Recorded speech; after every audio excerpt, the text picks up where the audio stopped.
జిల్లాలో వరదతో దాదాపు వేలాది ఎకరాల్లో పంట నష్టం జరిగింది. వందలాది ఇళ్లు కూలిపోయాయి. ప్రాణ నష్టం, ఆస్తి నష్టం జరిగింది. ముఖ్యమంత్రి గారు స్వయంగా కామారెడ్డికి వచ్చి రివ్యూ చేసి అందరినీ ఆదుకుంటామని భరోసా ఇచ్చి నిన్నటికి నెల రోజులు పూర్తయింది. కానీ నయా పైసా సాయం కూడా జరగలేదు. జిల్లా అధికారులు పంపిన రిపోర్ట్ లో దాదాపు 344 కోట్ల రూపాయల నష్టం జరిగిందని చెప్తే ఇప్పటి వరకు 34 రూపాయలు కూడా ఈ జిల్లాకు విడుదల కాలేదు.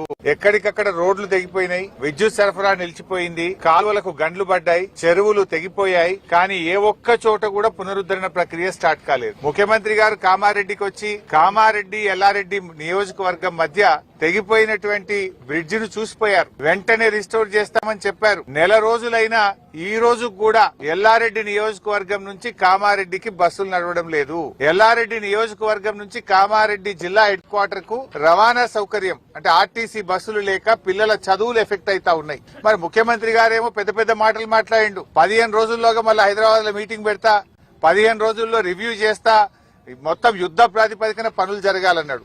15 రోజులు కాదు కదా, నెల రోజులు అయిపోయింది. నెల రోజులైనా మళ్ళా రివ్యూ చేసింది లేదు. జిల్లా ఇన్ఛార్జ్ మంత్రి సీతక్క గారు ఇటు మర్రి చూసింది లేదు, బ్రిడ్జిలు రిపేర్ చేసింది లేదు, రైతులకు పైసా సాయం చేసింది లేదు.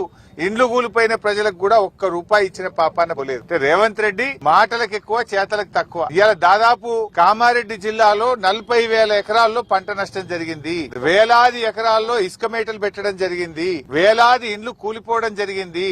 మరి రేవంత్ రెడ్డి గారు ఎందుకు సాయం చేయడం లేదు? ఆ రోజు ఏం చెప్పినావు నువ్వు? ఎకరాన 10,000 రూపాయలు తక్షణమే ఆర్థిక సాయం అందిస్తామన్నావు. తక్షణమే అని చెప్పి వరదల్లో మునిగి 2 నెలలు అయింది కదా.